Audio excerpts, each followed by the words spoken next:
basically, it was for the first time, it allowed us to create systems where I could send you a message, and this message could be sent over a completely public channel.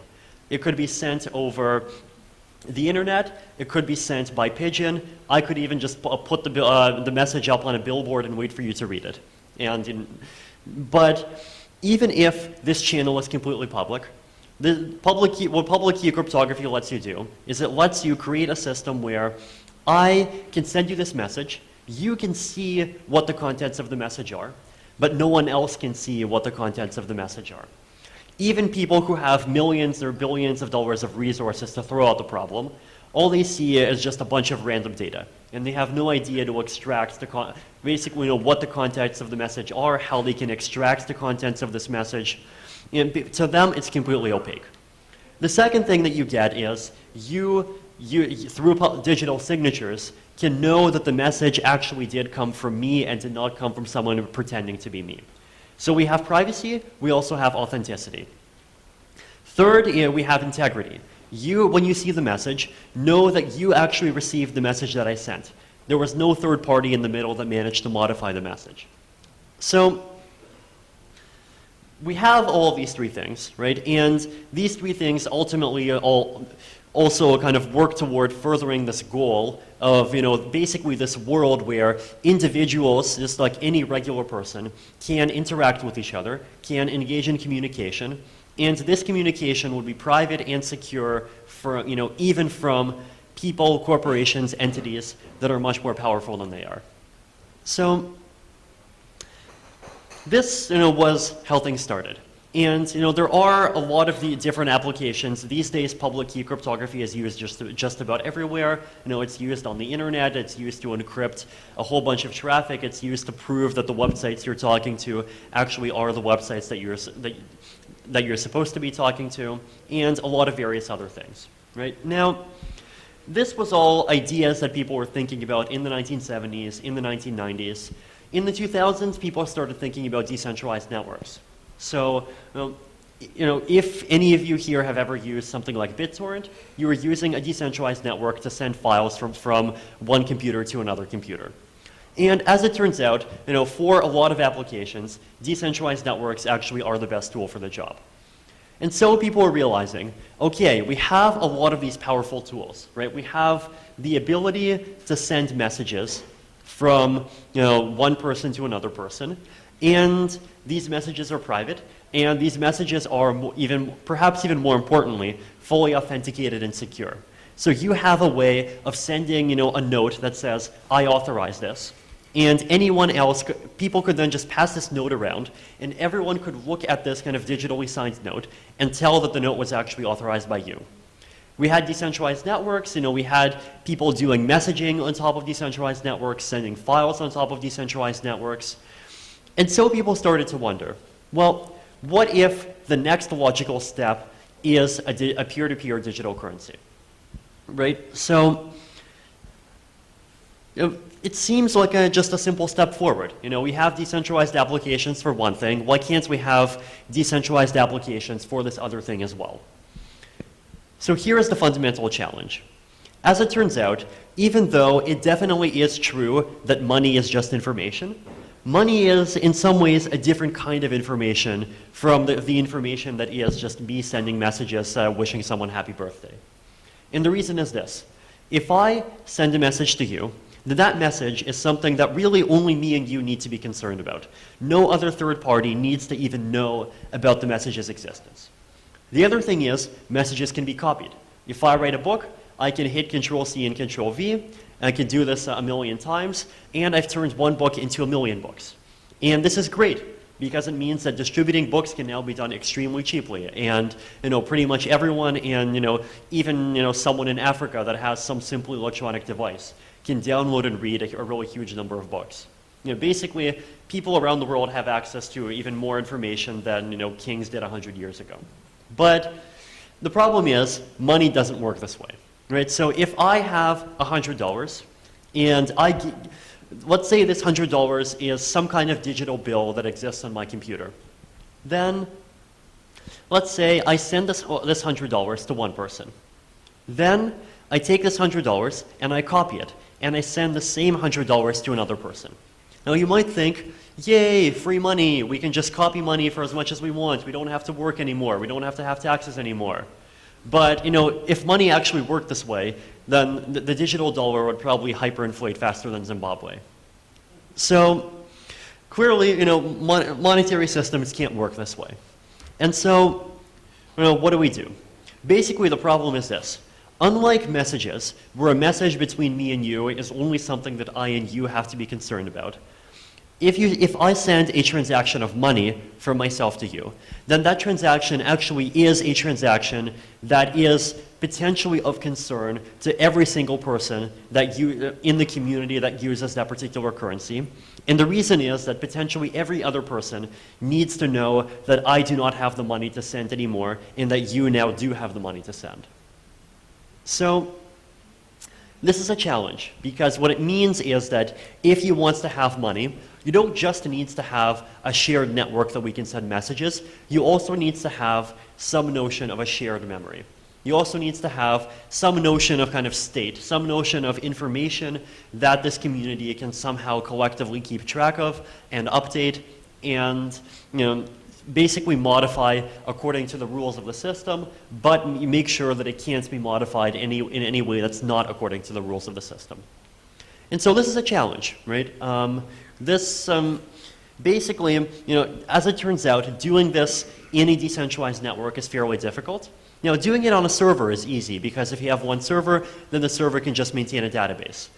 But how do we have a decentralized server, right? How can we create decentralized stateful applications?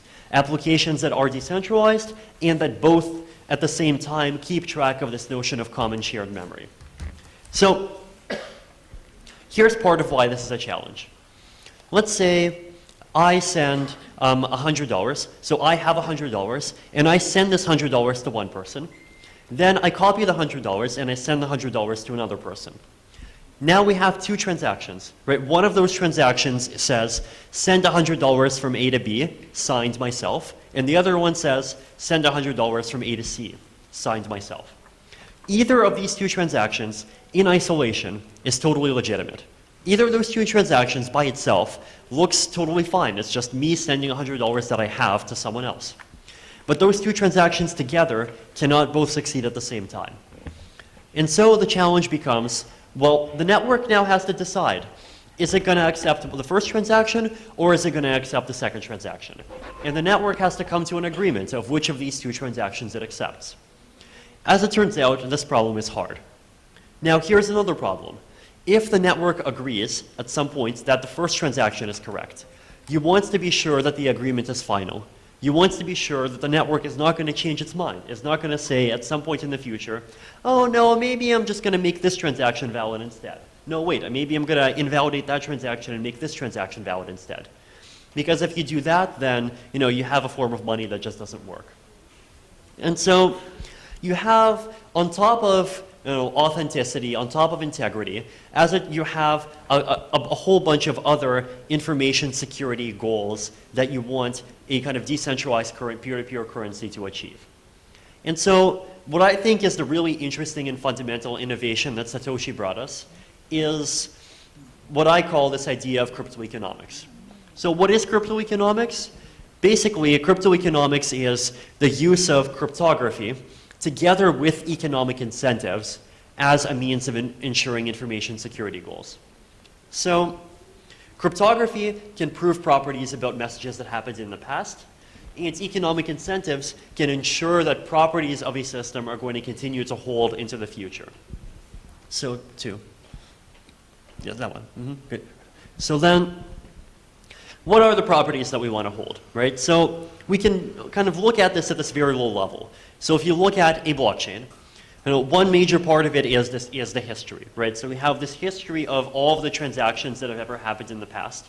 And first of all, we want the history to grow, right? So we want there to be this chain, and we want transactions to be aggregated into new blocks that get added onto the chain.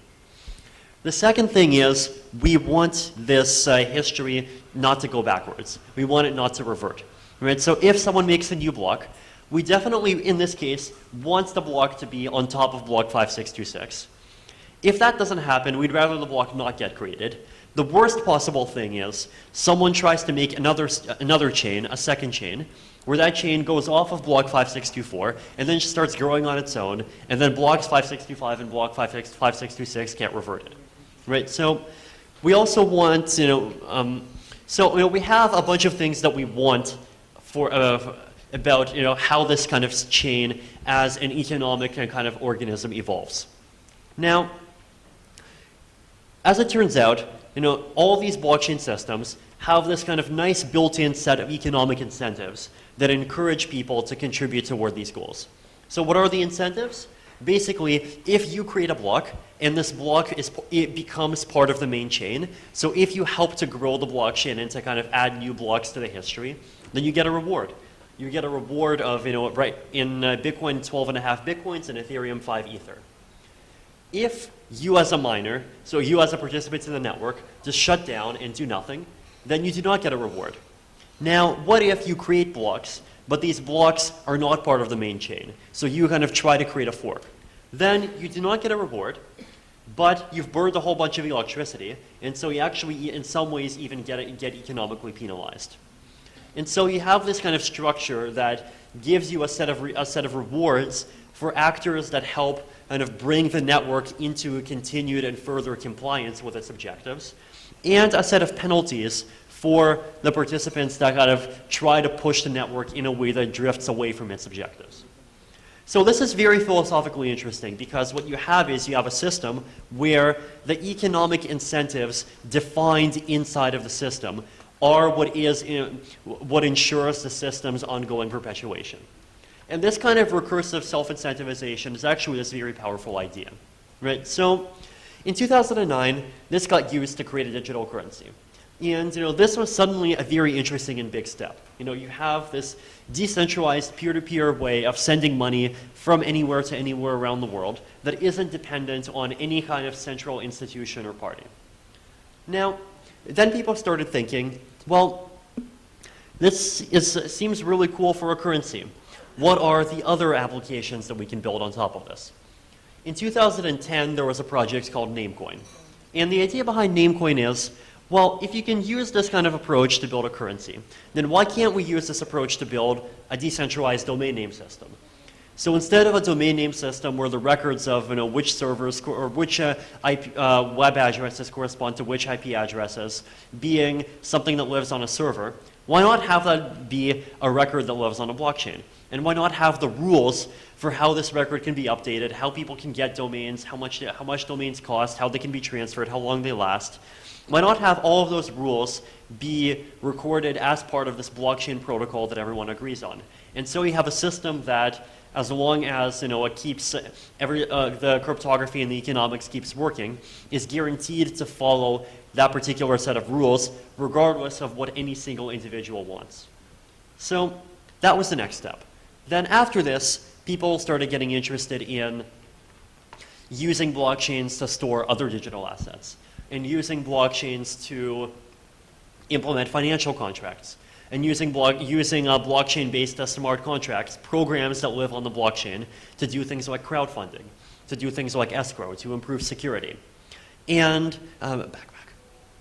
so people were, started getting interested, and the number of use cases, started multiplying, right? People started thinking about all these different things, can we put title registries on the blockchain? Can we use blockchains as a more secure way of managing identities? Can we use, blockchains to maintain reputations? Can we use them for, various kinds of digital assets, even non-financial ones? And so people started realizing there are all these different things that it might make sense to do on a blockchain. And so the problem is, all of the blockchain protocols that were available at the time were only designed for one single application, right? They were only designed to do a cryptocurrency.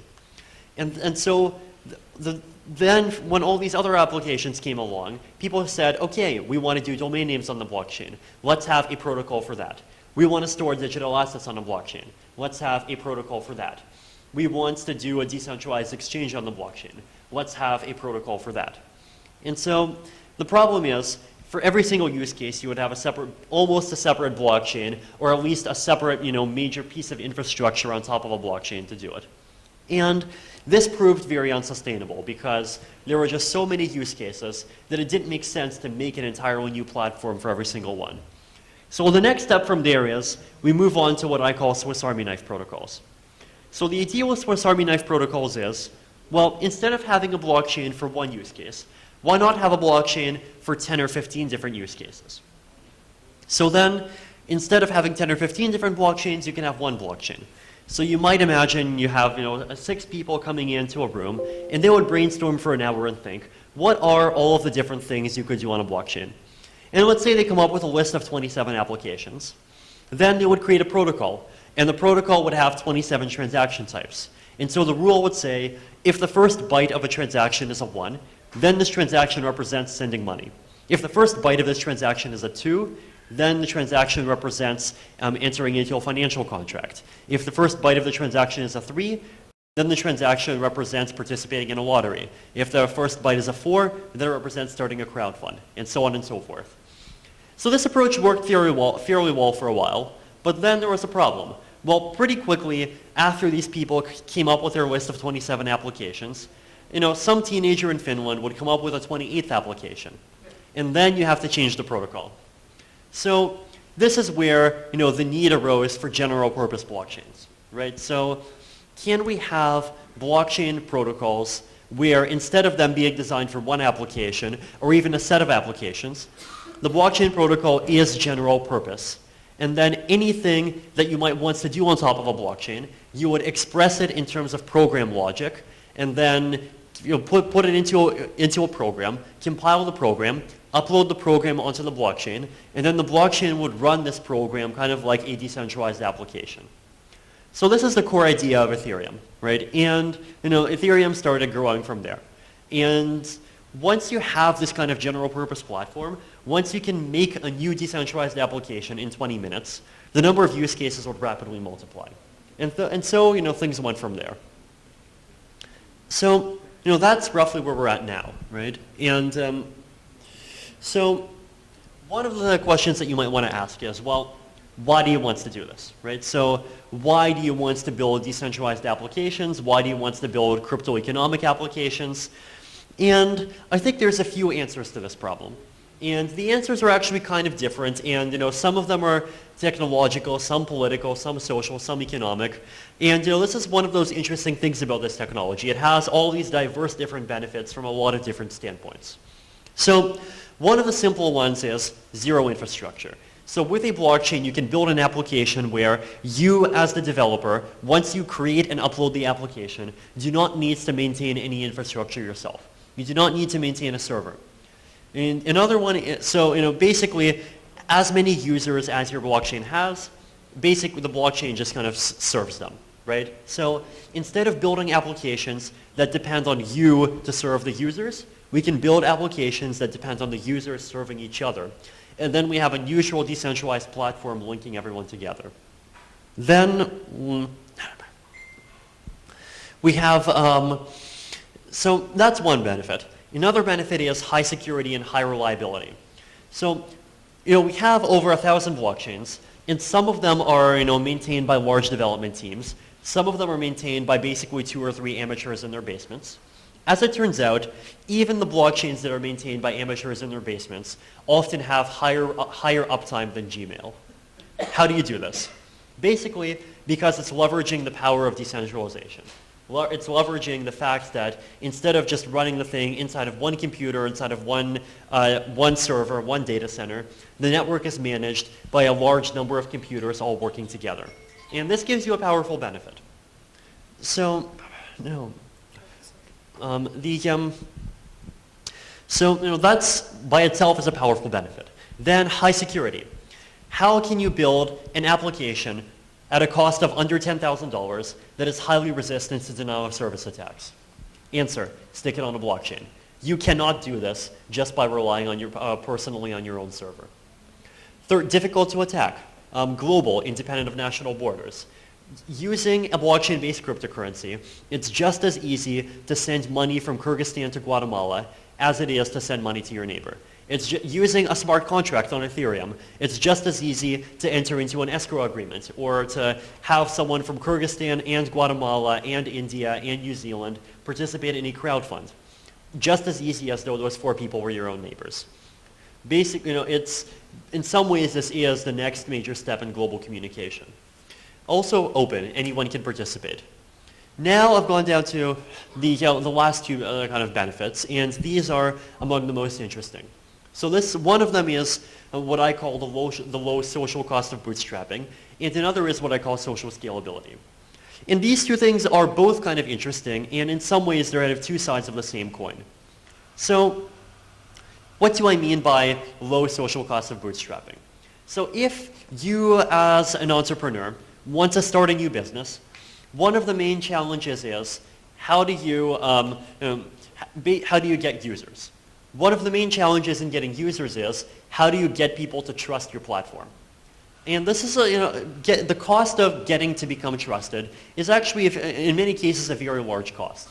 Right? So in the 19th century, one of the main reasons why banks would build these kind of very impressive big buildings in the U.S.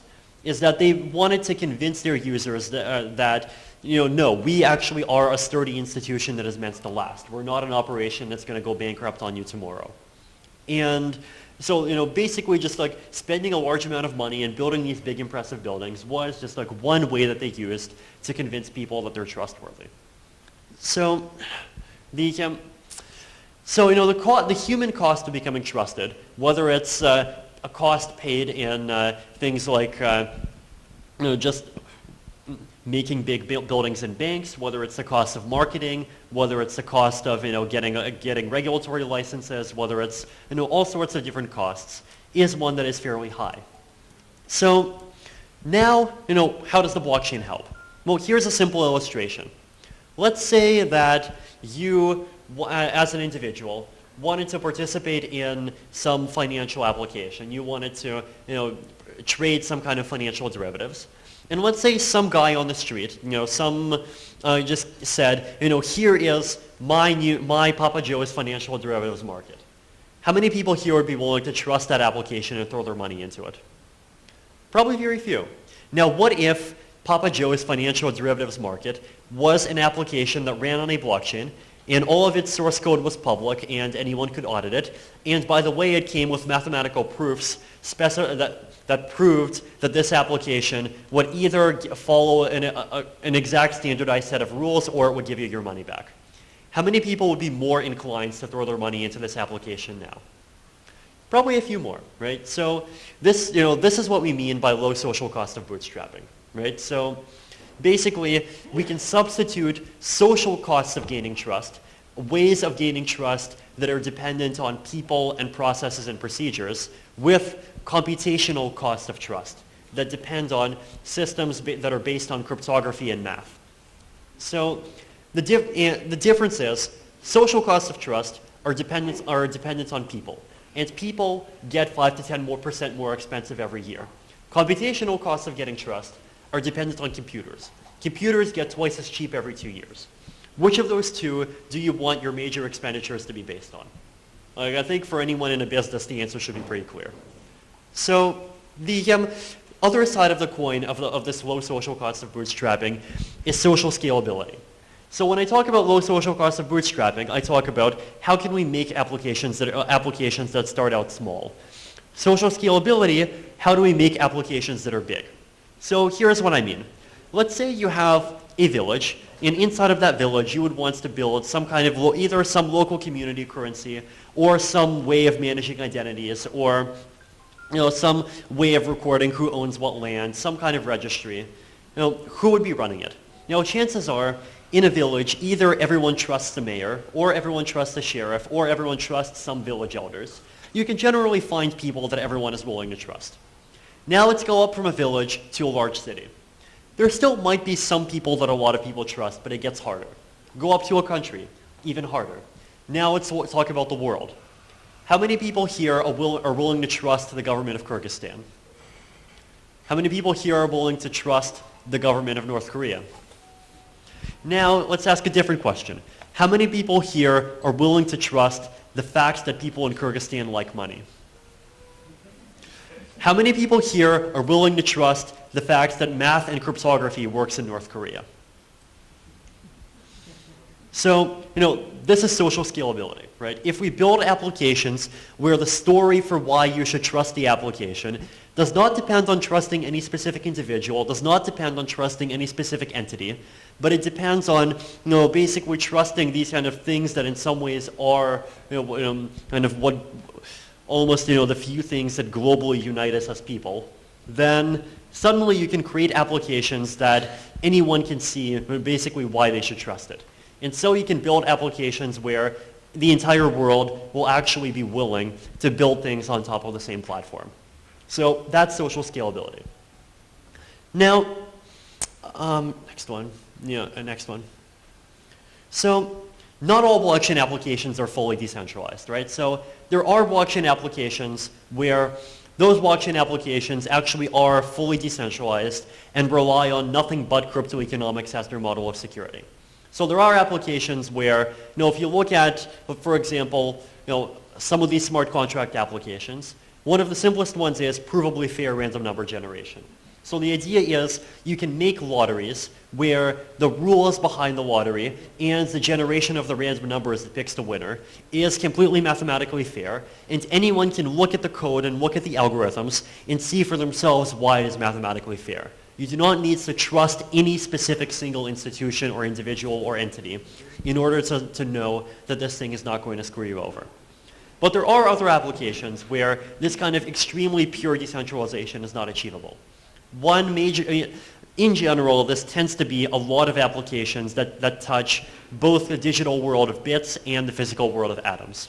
So, for example, let's say we talk about supply chain applications. So let's say you want to build some kind of supply chain application for, let's say, food, and you want to know where your food comes from, and so you want to be able to tell whether your food is likely to be high quality good food or whether it's the sort of food that's likely to be poisoned. So you could create a system where you have a bunch of records on this neutral decentralized platform of what every single participant in the network claims to have done and what each participant in the network claims to have seen and verified other people do. And you can create these networks where all these different claims link together. And so if anything goes wrong, you might be able to tell whom you should blame. But fundamentally, computer code has no way of telling what is good food and what is poisoned food. Computer networks have no way of telling whether the temperature in Mumbai is 10 degrees or 25 degrees or 80,000 degrees. Computer networks have no way of telling what is a real piece of gold and what is a fake piece of gold. What is a diamond a synthetic diamond and what is a diamond that's produced by slaves in Africa that are in the middle of a war. So for a lot of applications, you need to combine the benefits of decentralized computer networks and people that say things and make claims about what happens in the real world. And so in a lot of these applications, you cannot get full decentralization. You cannot get full trustlessness because if a lot of people collude to screw you over, yes, they will screw you over. But what are the benefits, right? So even in those contexts, decentralization still has a lot of benefits. And I think there's a few. So one of them is, while it is ideal for the story for why you should trust an application to depend on nothing but economics and math, it's still very good if you can at least bring the story for why you should trust an application from because this one particular entity is trustworthy to because this large consortium of 50 entities is trustworthy. It's much easier to trust a majority of 50 companies not to attack you at the same time than it is to trust one single institution not to screw you over. And so this is the idea behind consortium applications, right? You can build applications that are semi-decentralized, not fully, so you do not have 10,000 participants, but you do have 50 participants, and 50 is still a lot more than one. The second benefit is you have accountability.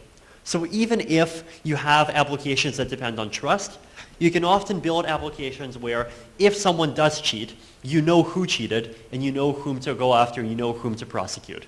And this is something that blockchain applications can theoretically help to give you. A third thing is that you often can create applications where even though people can cheat, they can only cheat in certain ways. They do not have kind of unlimited power in the way that they would in a centralized system. So here's one simple example. Let's say that we have some kind of system for financial contracts, and let's say these are derivatives on, let's say the price of gold. One way that you might want to cheat is, in these applications, you always have to get some source of what the price of gold is. And you want to get some source of what this value is at some point in time. In a centralized system, people can just lie about the price and say it is whatever they want it is. If you build a system on a blockchain, then you can lie about what the price is, but what you cannot do is you cannot cheat in different ways. You cannot say different things to different people. You cannot tell one person that the price is $1,100 and one person that the price is $1,400. Because even though the blockchain has no idea whether the price is $1,100 or $1,400 or $50 million, the blockchain definitely does know that 1,100 is not equal to 1,400. And so it definitely does know that because you said two different things, at least one of those things is false. And so even though it has no idea what you said which of the things you said is false, it still knows that you're a cheater. And so it still knows that it can punish you. So this is one of the benefits. Another benefit, another example. Let's say you have some application, and let's say in this application is, let's say, a digital version of gold. So it's a cryptocurrency based on a blockchain where the cryptocurrency is backed by gold. One way that the operator of the system can cheat is, if this gold, in order for the cryptocurrency to have value, it has to actually be backed by a piece of real gold in a vault. And so one way they can cheat is they can run away. They can just take the gold and they can run and they can disappear forever. But this is, doing this is very hard. They might not be able to make it. The chances are they might get arrested. The gold might get found. Another way that they might cheat is they might just randomly decide to just reduce someone's balance to zero. They might just randomly decide, oh look, this guy in our spreadsheet has a lot of money. How about we just delete his balance and just take a bit of gold for ourselves? And he will have no way of proving that he got cheated. Now, unfortunately, for the cheater, you cannot do this on a blockchain. On a blockchain, you cannot just go into a database and then manually replace some number with a zero and expect not to get caught. Every single operation that happens on a blockchain is an operation that does get recorded. Every single thing that happens on a blockchain becomes part of the history. And if an operation does not follow the rules, then the operation cannot even happen.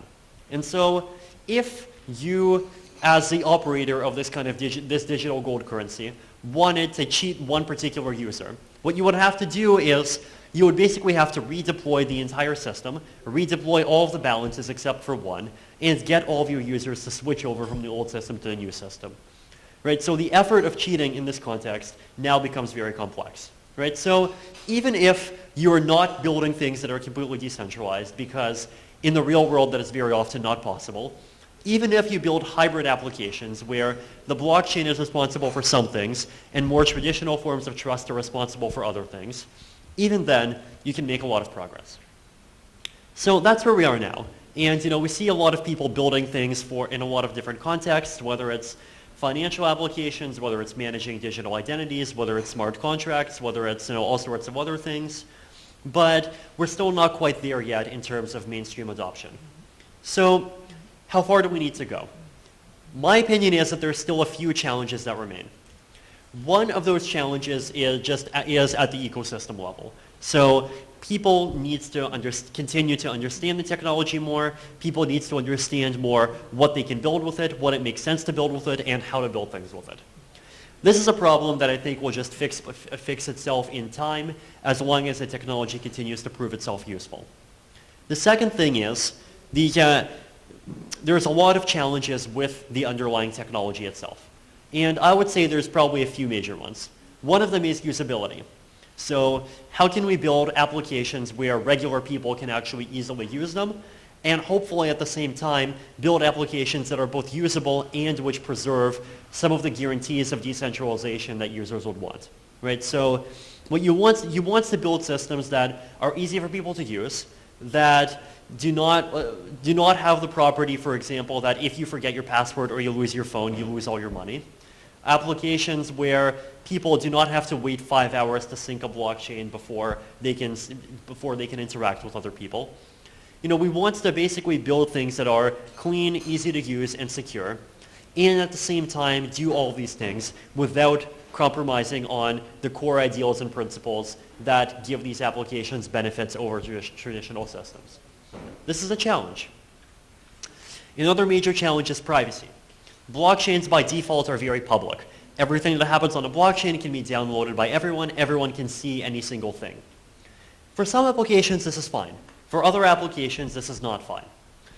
How do we create blockchain applications that take advantage of a blockchain's benefits in terms of its ability to prove the authenticity of data and prove the integrity of process, but without the side effect that everything gets revealed? So, as it turns out, there are a bunch of ways to do this. Some of them are fairly simple but less powerful. Some of them are technologically complex, involve fancy things like zero-knowledge proofs, but they're more powerful. This is still something that people need to work on. Third major challenge is scalability. Right now, Bitcoin can process 4 transactions a second. Ethereum can process 10 to 15 transactions a second. PayPal processes 2,000 transactions a second. The Shanghai Stock Exchange processes 80,000 transactions a second. In IoT, people expect 25 billion devices to be in use and be IoT enabled by the year 2025. How can a blockchain, at least a blockchain of the sort that we currently use, possibly be expected to handle all of the load? And so we need to improve the underlying blockchain technology and build platforms where those platforms actually can handle the kinds of load that we expect to exist on a large scale. This is still in progress, and there are a lot of smart people working on this problem, but we chances are need more smart people working on this problem. But so there still are quite a few challenges. Some of them on the ecosystem level, some of them in terms of adoption, some of them in terms of people like banks and governments understanding what is the technology and how they can benefit from it, and some of them from just from the underlying technology itself not being good enough at this point. But I think if we solve these challenges, we can make something interesting. Thank you.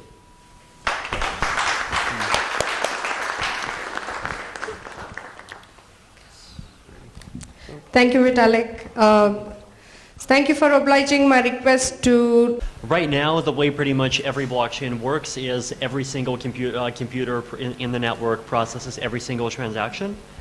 And this is bad basically because it means that the number of transactions the network can process altogether is limited to what can be processed by one computer. So the idea with sharding is, can we create a blockchain where instead of everyone processing everything, we only have a small portion of nodes process every single transaction? And the benefit here would be that the capacity of the entire network can become much larger than the capacity of any single node.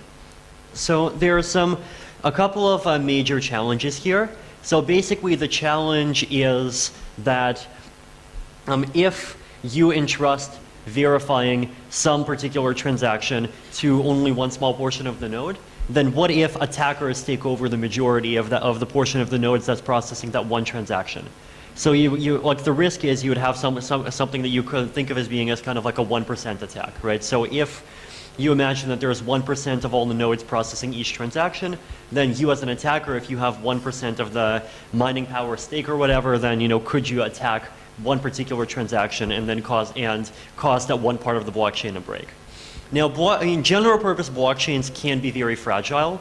So for example, if you look at the DAO, right, the DAO, before it got hacked, was one single contract on the Ethereum blockchain, and that one single contract held over 10% of all the Ether.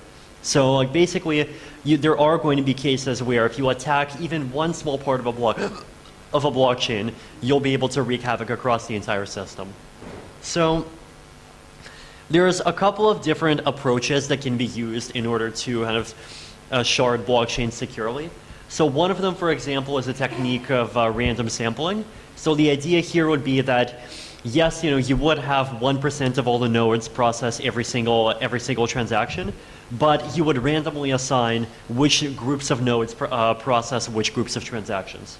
So you might imagine you would split the blockchain up into kind of 80 pieces, and you might call them shards. And every round, or let's say maybe every hour, you would randomly assign, this 1% of the nodes verifies on this shard, this 1% of the nodes verifies this shard, and so forth. So the idea here is that the attacker would not be able to choose which shard they verify in. They would be able to just join the validator pool, and then they would get randomly assigned. And so if the attacker has 1% of the stake, then their stake will just get distributed across all of the shards, and they would not be able to attack any single one of them. So this is one of the major techniques.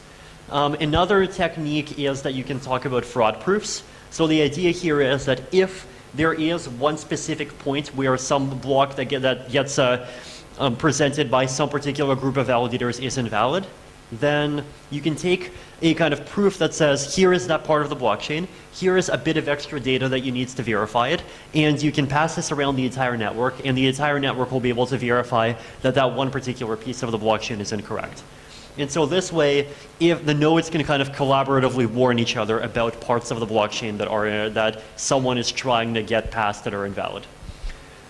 So another major challenge is that if you're going to have a sharded blockchain, which means that all of the transactions are processed by different nodes, and that would mean that the state information would also have to be split across different nodes, then you have the challenge of figuring out what is the computational model. So for example, in Ethereum, you have this completely synchronous model where you assume one transaction happens, then the second, then the third, then the fourth. And the second can read the output of the first, the third can read the output of the second, the fourth can read the output of the third. So with the way Ethereum currently works, you can make long sequences of transactions that are all sequentially dependent on each other. And this is bad basically because if you have sequential computation, then you cannot parallelize it. So this is what like Amdahl's law is about, right? So there are some things that just can't be parallelized and some things that can't be sharded. So the question is, can we come up with a model of computation where you actually can kind of figure out, here is a kind of model that we present, and anything that fits into that model actually can be parallelized. So one simple idea is you can split up the state into these kind of 80 shards, and every transaction has to specify which shard it's on, and then that one transaction would only be able to have effects within that one shard. And so these 80 shards could have 80 different sets of transactions, and they would generally progress completely independently of each other. Now then the question is, well, what if you want to communicate between shards? So what if you want to move money from one shard to another shard? What if you want to have cross-shard applications? And the way that you would do this is basically through asynchronous computation. So any transaction would be split up into two parts. So you could think of them as being kind of like a debit and a credit. So the first part of the transaction might, let's say, destroy 100 Ether on shard 43. And then later, you would have a second transaction. And this transaction would create 100 Ether on shard 57. And as a proof, it would point to a proof that points to the 100 Ether that was destroyed earlier on in shard 43. So that's kind of how the basic mechanism works. And then you can kind of wrap around it with an asynchronous programming language. So that's kind of the basic idea. And I think the main challenges are in just figuring out the simplest way to, like the simplest possible sharded protocol and trying to implement it. There's also a major challenge. It's called the data availability problem that I won't go into now, but there's stuff online that you can read up about it. And in general, it is going to be the first thing that we focus once we're done with proof of stake. Okay.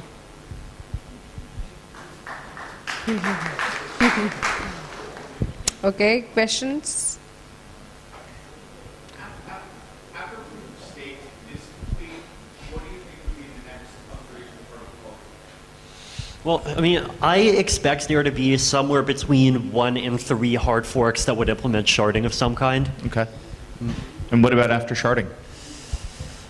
Simultaneously with sharding, I can see VM upgrades happen. After sharding, I don't know. There's not that much that can be done. I mean, like, we can talk about upgrading to better cryptography, so like eventually we could throw Starks in a few places, and that might improve efficiency.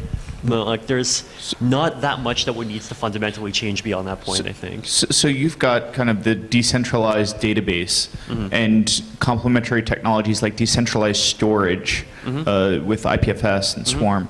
What other types of decentralized complementary technologies do you think? I think the main ones are the blockchain is one, then decentralized storage, so like Swarm and IPFS. Yep. Then decentralized messaging, so Whisper.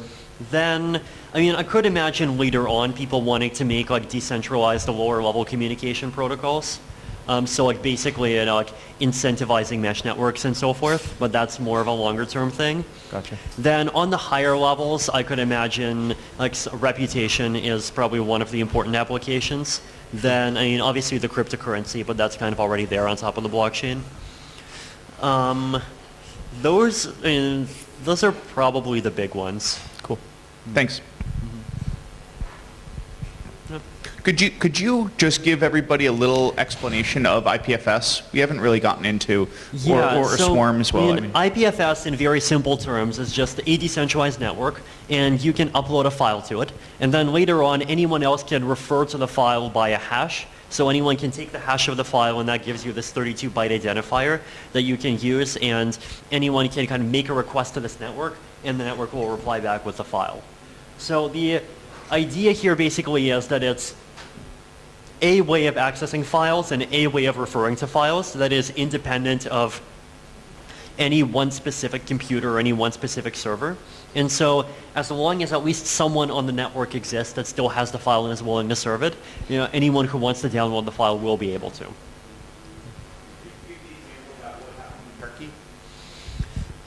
What is the example of Turkey? What was the Wikipedia that they recreated because Turkey censored it?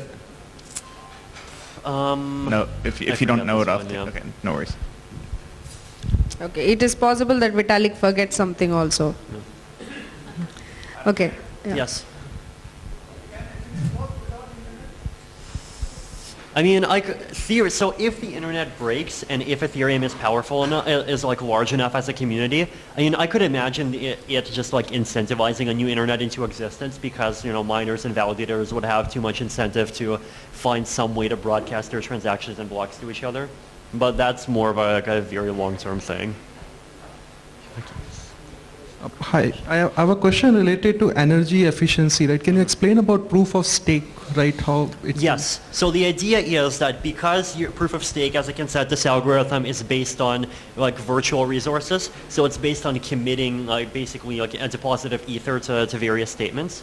It does not require like large amounts of expenditure of energy in the way the proof of work does, and that's the reason why a lot of people see it as being like a much more energy efficient alternative.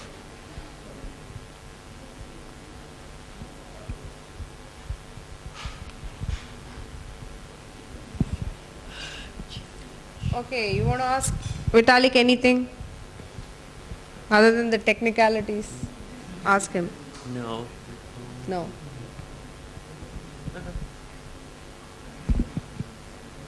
Okay. Thank you very much.